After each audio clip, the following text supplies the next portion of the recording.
ফাঁকা আছে কোনো না স্যার। আর যদি ফাঁকা রাখেন তাইলে তো সরে যাবে।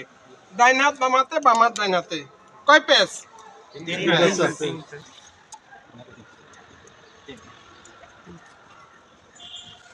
তার দোষ দেন, অমুক দোষ দেন, তমুক দোষ দেন, খানা করে দোষ দেন। যে না পারে তার দোষ দিলে হবে। কয়টা হইলো? তিনটে। কয়টা হইবে? তিন হইছে বা দুইটা দুই হবে। 32 এর 2। কয়টা হবে? এবারে 100 এর 1। এবারে হলো 12 এর 1। 12 1। তারপরে দুইটা শেষে। তারপরে 2। মাপেন, স্কেল আনেন। 1 3 কি? 4 ইঞ্চি সর্বোচ্চ।